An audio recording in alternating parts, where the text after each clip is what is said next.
크리스천의 성공은 달라야 합니다. 여러분만의 성공을 정의해 보셨나요? 많은 사람들이 자기가 무엇을 원하는지 잘 모릅니다. 그래서 내가 진짜 무엇을 원하는지를 생각해 보고 적어보는 것이 정말 중요합니다. 더 나아가서는 주님이 나에게 원하시는 것이 무엇인지도 생각해 보아야 합니다. 아직 잘 모르겠다고 생각하시는 분들은 십자가를 바라보며 깊이 생각해 보세요.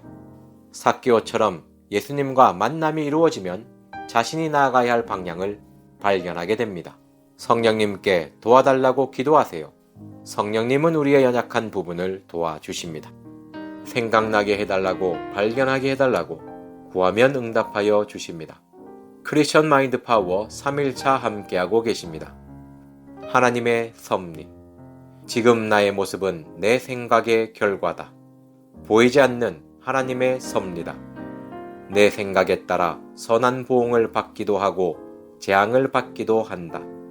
내 마음의 생각에 따라 하나님의 섭리가 움직인 것이다. 말씀대로 이루어질 것을 믿으면 선이고 믿지 않으면 악이다. 예레미야 6장 19절. 땅이여 들으라, 내가 이 백성에게 재앙을 내리리니 이것이 그들의 생각의 결과라. 그들이 내 말을 듣지 아니하며 내 율법을 거절하였음이니라. 하나님의 섭리란 하나님이 작정하시고 실현시키신다는 뜻입니다.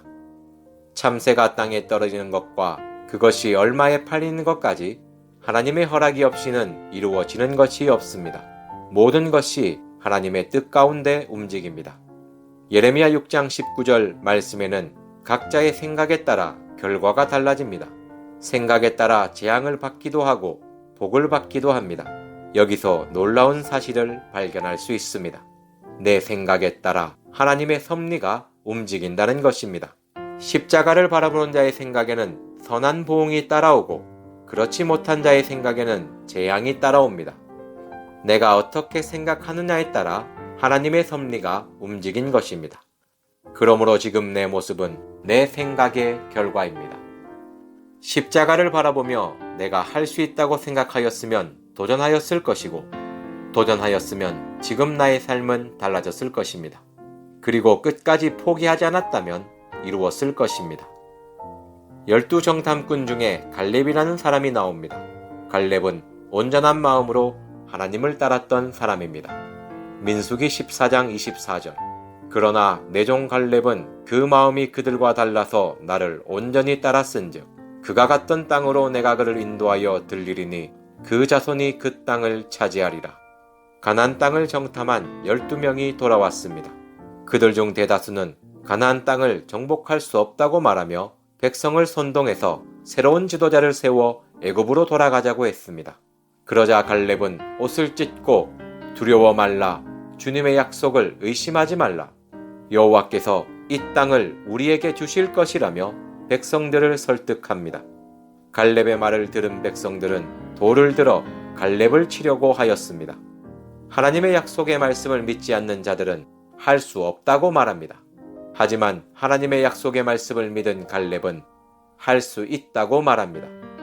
할 수 없다고 생각하면 할 수 없고 할 수 있다고 생각하면 할 수 있습니다.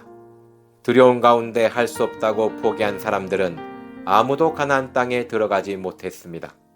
온전한 마음으로 포기하지 않고 할 수 있다고 생각한 갈렙은 85세의 나이에 가나안 땅에서 가장 강한 민족이 사는 헤브론 땅을 정복하였습니다. 여러분들이 꿈을 향해 도전할 때 사람들은 수많은 이유를 대며 그것은 힘들 거야 라며 여러분들의 마음을 흔들 것입니다. 그 이야기를 계속 듣게 되면 마음이 약하여져서 포기하는 경우도 생깁니다. 그러므로 우리는 마음을 단련해야 합니다. 갈렙과 같이 온전한 마음이 되도록 단련해야 합니다. 꿈을 향해 도전하다 보면 할 수 있다고 응원하는 사람보다 10명의 정탐꾼처럼 할 수 없다고 이야기하는 사람들이 더 많습니다. 그래서 내 꿈을 응원하는 사람들과 함께 해야 합니다. 갈렙이 여호수아와 함께 하였던 것 같이 꿈을 향해 도전하고 서로를 응원하는 자들과 함께 해야 합니다. 포기하지 않고 할 수 있다고 믿은 갈렙은 목표를 이루었습니다. 끝까지 포기하지 않는 여러분들이 되기를 기도합니다. 감사합니다.